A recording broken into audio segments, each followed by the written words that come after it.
இப்ப 2 நாளைக்கு முடி பார்த்தா நாங்க கர்நாடகாவுக்கு போய் பேச்சுவார்த்தை நடத்தலாம்னு நினைச்சோம். கர்நாடகாவுக்கு போய் டி.கே. சிவகுமாரோட பேச்சுவார்த்தை நடத்த போறோம் அப்படிங்கிறாரு.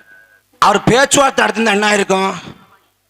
கர்நாடகாவுக்கு விஜயை கூப்பிட்டு ஹெலிகாப்டர்ல விஜயை ஏத்திட்டு போய் ஏரி குளங்களை பாருங்க, நீர்நிலைகளை பாருங்க, அணைகளை பாருங்க, எல்லாத்தையும் பாருங்க. தண்ணி இல்லையா?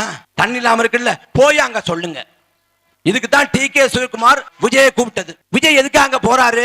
விஜய் அங்க போய் பேச்சுவார்த்தை நடத்துவார். தண்ணியும் தர முடியாது, ஒன்னும் தர முடியாது. டி.கே. சிவகுமார் திருப்பி அனுப்பிடுவார். ஆனா தமிழ்நாட்டு ஊடகங்கள்ல கருத்துருவாக்கம் செய்யப்படும். என்ன செய்யப்படும்? டி.கே. சிவகுமார் வந்து உட்கார வச்சாரு விஜய. உட்கார வச்ச உடனே ஒரு குவளையில தண்ணி வச்சாங்க. நீ காவிரியில தண்ணி கொடுத்தாதான் இந்த தண்ணியை குடிப்பேன்னு விஜய் குடிக்கவே இல்லை. தாகத்தோட தொண்டை வறண்டு தமிழ்நாட்டுக்கு திரும்பினாரு. அவர் கெஞ்சினாரு, கதர்னாரு, பதர்னாரு, கண்ணீர் வெடிச்சாரு, ஒப்பாரு வச்சாரு, ஓலமிட்டாரு. எது பண்ணியும் டி.கே. சிவகுமார் மனசிறங்கல. இதுக்கு மேல ஒரு முதலமைச்சர் என்னங்க பண்ண முடியும்னு கேவலம் கட்ட கருத்துருவாக்கம் செய்யத்தான் விஜய் கர்நாடகா போகணும்னு முயற்சி பண்ணது. பேச்சுவார்த்தை மூலமா தீர்த்து கிழிப்பாராம். பேச்சுவார்த்தை மூலமாக எப்படி தீர்க்க முடியும்? காவிரி சிக்கலை பேச்சுவார்த்தை மூலமாக தீர்க்க முடியாது என்கிற நிலை 1971ஆம் ஆண்டே ஏற்பட்டு விட்டது. இனி பேச்சுவார்த்தை மூலம் எது ஒன்றையும் சாத்தியப்படுத்த முடியாதுங்கிற உச்சபட்ச நிலையை அடைந்த பிறகுதான் 1990ஆம் ஆண்டு காவிரி நடுவர்மன்றம் தண்ணீர் தகராறு சட்டத்தின்படி அமைக்கப்பட்டது. அந்த காவிரி நடுவர்மன்றம் அமைக்கப்பட்டு இடைக்கால தீர்ப்பு 91ஆம் ஆண்டு கொடுக்கப்பட்டது. அந்த இடைக்கால தீர்ப்புல தமிழ்நாட்டுக்கு 205 டிஎம்சி தண்ணியை தர வேண்டும் என்று உத்தரவிடப்பட்டது. இறுதி தீர்ப்பு 2007ஆம் ஆண்டு கொடுக்கப்பட்டது.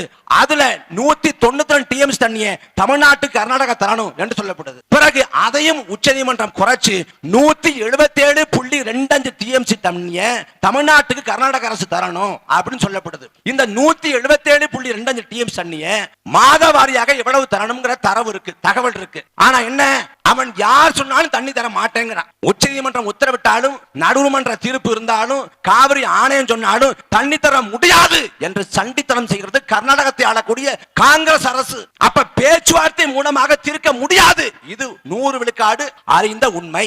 ஆனாலும் பேச்சுவார்த்தை மூலமா தீர்க்க போறன்னு ஒரு நாடகத்தை போடுறாரு தமிழ்நாட்டோட கேடுகட்ட முதலமைச்சர். நீ பேச்சுவார்த்தை நடத்தணும்னா எங்க போகணும்? சிவகுமாரை பார்க்காத. சிவகுமாருக்கு பாஸ் ஒருத்தர் இருக்கார், ராகுல் காந்தின்னு பேரு, டெல்லியில் இருக்கார். டெல்லிக்கு போ. அரசமைப்பு சாசனத்தை எடுத்துக்கொண்டு பார்லிமெண்ட்டுக்கு வந்தீங்க ஐயா ராகுல் காந்தி அவர்களே. அந்த அரசமைப்பு சாசனம் சொல்லக்கூடிய சட்டத்தை மதிக்காத டி.கே. சிவகுமாரை அமைச்சரவை விட்டு இறக்குங்கள். காவிரி பங்கீட்டை ஏற்காத டி.கே. சிவகுமாரை நடவடிக்கைக்கு உட்படுத்துங்கள் என்று சொல்லி அப்படி செய்ய மறுத்து காவிரியிலே வஞ்சனையை கர்நாடக அரசு, கர்நாடகத்தை ஆளக்கூடிய காங்கிரஸ் அரசு புரிந்தால் இனி காங்கிரஸோடு ஒட்டும் கிடையாது, உறவும் கிடையாது. அமைச்சரை விட்டு காங்கிரஸை வெளியேற்றுவோம் என்று சொல்ல விஜய்க்கு திராணி இருக்கா? சொல்றியா? ஒருபோதும் சொல்ல மாட்டேன். ஏன்னா உனக்கு எந்த மக்கள் நலனும் இல்ல. எல்லாத்துக்கும் நாடகம், எல்லாத்துக்கும் வேஷம். அது என்ன சொல்றான்? தமிழ்நாட்டுக்கு கோயம்புத்தூர், மதுரை ரெண்டு பகுதி, 2 மாநகரம். அந்த மாநகரத்துக்கான மெட்ரோவை வந்து மத்திய அரசு நிராகரிச்சு தர முடியாதுன்னு மெட்ரோ குறித்து நாம் தமிழக கட்சிக்கு ஒரு மாற்று பார்வை இருக்கு, மாற்று கருத்து இருக்கு. ஆனா தாவேக அரசு மெட்ரோ திட்டத்தை ஏற்கிறது. அப்ப கோயம்புத்தூருக்கு, மதுரைக்கு மெட்ரோ திட்டத்தை நிராகரித்தால் மத்திய ஆளக்கூடிய பாஜக அரசை விஜய் கண்டிச்சு பேச வேண்டியதான? ஏன் கண்டிக்கல? அவர் கண்டிச்சு பேச மாட்டாரு. ஆனா என்ன பண்ணுவாரு? கிண்டியில மெட்ரோல ஏறி அந்த கோட்டை அப்படி விரிச்சு விட்டு நடப்பார்.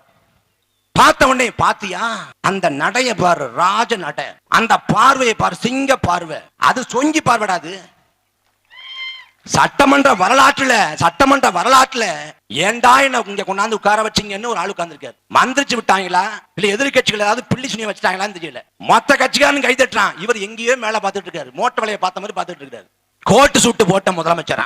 அன்பு சொந்தங்களே, தமிழ்நாட்டோட வளர்ச்சிக்கு பெரும் பங்காற்றிய தலைவன் பெருந்தலைவர் காமராசர். காமராசரின் 9 ஆண்டுகள் ஆட்சி உட்கட்டமைப்பு உருவாக்கம், தொழில்துறை பெருக்கம், நீர்வளத்துறை பெருக்கம், பள்ளிகளுக்கு பிள்ளைகளை அனுப்ப வச்சது எல்லாம் காமராஜ் செஞ்ச மகத்தான சாதனை. அந்த காமராஜ்ங்கிற மகத்தான தலைவனுக்கு முக வசீகரம் இல்ல, பொலிவு இல்ல, சிறப்பான சிகை அலங்காரம் இல்ல. ஒரு பாமரன் தோட்டத்துல இருப்பாரு. முதலாக ஒரு மாநில கட்சியாக ஆட்சியை பிடித்த அறிஞர் அண்ணாவுக்கு கரிஸ்மாட்டிக் லுக் இல்ல. அண்ணாவுக்கோ காமராஜருக்கோ ஒருபோதும் இல்ல. ஆனா சொல்றான் கோட்டு சூட்டு போட்ட முதலமைச்சர் தளபதிங்கிறான். யாரா தளபதி? யார் தளபதி? பூலித்தேவன் படையில இருந்தானே வெண்ணி காலடி, அவன் தளபதி. ஒண்டி வீரன், அவன் தளபதி. தீரன் சின்னமலை படையில இருந்தானே பொல்லான் குணாளன், அவன் தளபதி. வேல்நாச்சியார் படையில இருந்த குயிலி தளபதி. படையை தலைமையேற்று வழிநடத்தி பிறந்தான் தளபதி. தலை தெறிக்க ஓடி பதுங்கிறவன் தளபதி இல்ல. அவன் தொடநடுங்கி, அவன் கோலை.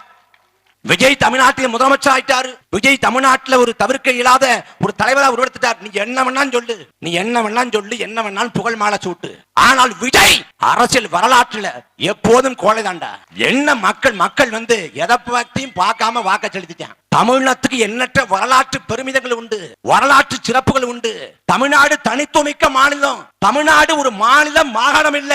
தமிழர்களின் வரலாற்று தாய்நிலம், தேசம், வடவேங்கடம், தென்குமரி, ஆயுடை, தமிழூரும் நல்லுலகென்று போற்றி புகழப்பட்ட நிலப்பரப்பு. பகவலியாற்று, பன்மலை அடுக்கத்து, குமரி கோடும், கொடுங்கடல் கொள்ள என்று போற்றி புகழப்பட்ட நிலப்பரப்பு தமிழ்நாடு. மூன்று சங்கங்கள் தென்மதுரை, கபாடபுரம், இன்றைக்கு கூடிய மதுரை என்று மூன்று சங்கம் வளர்த்த நிலம் இந்த தமிழ்நாடு. அந்த தமிழ்நாடு யார் கையில போய் நிக்குது? யார் கையில? தமிழக சட்டமன்றத்தில் விஜய் என்ன பண்றாரு? பிரெஞ்சு பட கிளைமாக்ஸ்ல என்ன பண்ணாரோ அதே பண்றாரு. அப்படியே உட்கார்ந்துருப்பாரு. அதுல மொட்டை அடிச்சிருப்பாரு, மொட்டை அடிக்கல, அவ்வளவுதான் வேறுபாடு. ஏன் பேச மாட்டேங்கிறாரு? போன கூட்டத்தொடர்ல 3 நாள் பார்த்தா விஜய் அப்படியே மௌன வரதான். 4வது நாள் பார்த்தா அப்படியே திடீர்னு வீரியம் வந்துருச்சு. என்னடா வீரியம் வந்துருச்சு அப்படின்னு பார்த்தா கையில ஸ்கிரிப்ட் பேப்பர் கொடுத்துட்டாங்க. கொடுத்தவனே அப்படியே சைகை பண்றாரு. எவ்வளவு கேவலம் பாருங்க. நீ திமுகவை கிழிச்சு தொங்க விடு, எங்களுக்கு எந்த பிரச்சனையும் இல்ல. திமுகவை அம்பலப்படுத்து, திமுகவை கேள்வி கேளு, திமுக தோல்விச்சு தொங்க விடு, பிரச்சனை இல்ல. ஆனா சட்டமன்றத்துக்கு ஒரு மாண்பு இருக்கு, ஒரு மரபு இருக்கு, ஒரு கண்ணியம் இருக்கு. அங்க போய் படத்துல காட்டுற சைகையை பண்ணுவா அவர் இந்த சைகையை பண்றாரு. அந்த காட்சியை கொண்ட திரைப்படத்தில் வைக்கிறான். இந்த கேடுகட்ட நிலையை எங்க போய் சொல்லி தொலைக்கிறது? எங்க தொலைக்கிறது? இப்ப 2 நாளைக்கு முடி பார்த்தா நாட்டு நடப்பை தெரிஞ்சுக்கணும்னா பேப்பர் படிச்சாதான் தெரியுங்கிறாரு. அதையும் பேப்பரை பார்த்தா படிக்கிறாரு. கர்நாடகாவுக்கு நான் போக விருப்பப்பட்டேன், அதையும் பேப்பரை பார்த்து படிக்கிறாரு. விருப்பப்பட்டது நீங்க தானே, அப்புறம் பேப்பரை பார்த்து படிக்கிறீங்க. ஏன்னா எழுதி தரணும், இல்லைன்னா ஒண்ணும் தெரியாது. ஞான சூனியத்தை கொண்டாந்து வச்சிருக்காங்க உச்சாணி கும்பல. ஞான சூனியம். நீங்க கேள்வி கேட்டா ஒண்ணும் தெரியாது. புஷி ஆனந்த் கிட்ட இன்னைக்கு குருவை சாகுபடி பொய்த்து போச்சு, குருவை சாகுபடிக்கு தண்ணியை திறந்து விடல, மேகதாதுல அணை கட்டுவன் டி.கே. சிவகுமார் சொல்றாரு. உங்க கருத்து என்னன்னா சரவணபவன் மேனேஜர் மாதிரி கும்பிடுறாரு, கும்பிட்டே போறாரு. அந்த பக்கம் ஸ்ரீநாத்னு ஒரு அமைச்சர் இருக்காரு தூத்துக்குடி பக்கம், அவர்கிட்ட திருச்செந்தூர்ல கேள்வி எழுப்புறாங்க. இந்த மாதிரி தூத்துக்குடியில வந்து விவசாயிகள் மீனவர்கள் போராடுறாங்களே, அதை பத்தி உங்க கருத்து என்னன்னு நீங்க தூத்துக்குடி வந்து கேளுங்க சொல்றேன். நாளைக்கு காவிரி பத்தி கேட்கணும்னா நீங்க குடகுக்கு போகணும். கர்நாடகாவில் குடகுல நின்றுட்டு கேள்வி கேட்டான்னு சொல்லுவார். கச்சத்தீவு பத்தி பேசணும்னா நீங்க கச்சத்தீவுக்கு பயணப்பட்டு போகணும். இந்த பக்கம் ஒரு அமைச்சர் இருக்க, அறநிலைத்துறை அமைச்சர் அன்பு தம்பி ரமேஷ், திடீர்னு ஒரு கடைக்குள்ள போயிட்டு இது என்ன முறுக்கா, இதை நான் எப்படி முறுக்குன்னு நம்புறது? இதுக்கு முறுக்கா வந்து சாட்சியம் சொல்ல முடியும் நான் தான் முறுக்குன்னு? எவ்வளவு பெரிய பாருங்க. ஆய்வு பண்றேன் கிளம்பிடுறது.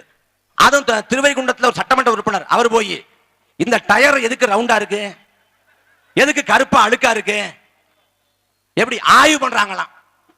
ஐன்ஸ்டீன் கூட இவ்வளவு ஆய்வு பண்ணிருக்க மாட்டாங்க. கிளம்பிடுறாங்க ஆய்வு பண்றேன். ஆய்வு பண்றதுக்கு என்ன வேணும்? 4 கேமராமேன் வேணும், அதை படம் பிடிச்சு போடு.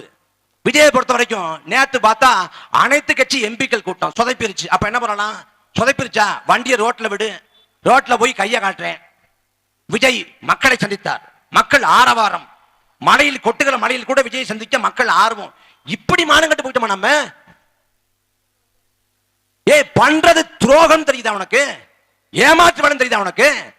ஏகப்பட்ட வாக்குறுதியை கொடுத்தது இதே தாவேக்கா வந்தவுடன் அனைத்து பேருந்துகளையும் பெண்களுக்கு இலவச பயணம் என்று சொன்னது விஜய். இன்னைக்கு எந்த பேருந்துல வந்து பெண்களுக்கு இலவச பயணம் இருக்கு? நாங்க வந்தா 2500 ரூபாயை தந்துருவோம். 1000 ரூபாய் கிடையாது, 2500 ரூபாயை தருவோம். நாங்க வந்தா வேலை இல்லாத இளைஞர்களுக்கெல்லாம் மாதந்தோறும் 4000 ரூபாய் மானியம் தருவோம். அப்புறம் கேஸ் சிலிண்டர் 6 சிலிண்டர் நாங்க கொடுப்போம். ஏதாவது வந்துச்சா? திட்டத்தை பாருங்களேன். அண்ணன் சீர் திட்டம், தாய்மாமன் திட்டம், ஓப்படியா திட்டம், மாமனார் திட்டம்.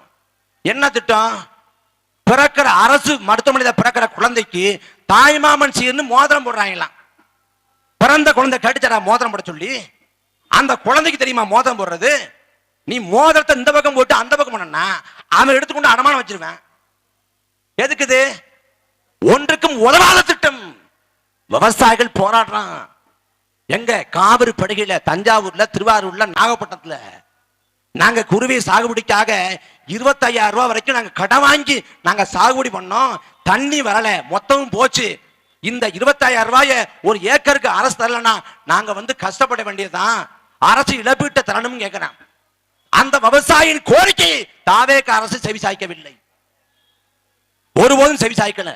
நாங்க வந்தா பயிர் கடந்த தள்ளுபடி பண்ணுவோம் சொன்னது இதே தாவேக அரசு. ஆனால் இன்றைக்கு பயிர் கடன் தள்ளுபடியில மோசடி, ஏமாற்று. கத்தி படத்துல ஒரு காட்சியில காவல்துறை அவரை கைது பண்ணும். என் உசிரே போனாலும் விவசாயத்தை விட்டுறாதீங்க பாரு. நான் பார்த்துட்டு கண்ணீர் வெடிச்சேன், ஐயோன்னு. இன்னைக்கு பார்த்தா இவர் ஆட்சியில விவசாயிகள் கைது. கத்தி படத்துல பேசுவார், அதே படத்துல தண்ணீரை பன்னாட்டு முதலாளிகளுக்கு தாரவாக்குறாங்க. காத்திலே ஊழல் செய்கிற ஊரு தண்ணியை வச்சு வியாபாரம் பண்ணாதா என்று கேட்பார். ஆனால் இன்றைக்கு நிலைமை சேலம் மாநகராட்சியை பன்னாட்டு நிறுவனத்துக்கு தாரை வாய்த்திருக்கிறது தண்ணீர் விநியோகத்தை. பொலிவியாவில் பல நாடுகள்ல எந்த நிறுவனம் அந்த நாட்டோட நீர்வளத்தை சுரண்டி அந்த மக்களால் துரத்தி அடிக்கப்பட்டதோ அதே நிறுவனத்துக்கு சிவப்பு கம்பள விரிப்பு கொடுத்திருக்கிறது இந்த தேடுகட்ட தாவேக அரசு. எல்லா அயோக்கியத்தனமும் பண்றான், எல்லா அயோக்கியத்தனமும். தமிழக சட்டமன்றத்தை நீங்க பாக்குறப்ப அலங்கோலமா இருக்கு. லாவணி கச்சேரி பாடுறாங்க. நீ என்ன யோக்கியமா ஒருத்தர், நீ என்ன ஒழுங்கா அவரு.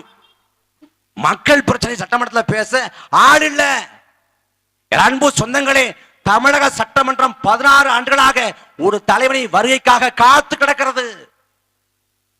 ஒரு தலைவனின் கால் தடம் படுவதற்காக 16 ஆண்டுகளாக தமிழக சட்டமன்றம் காத்திருக்கிறது.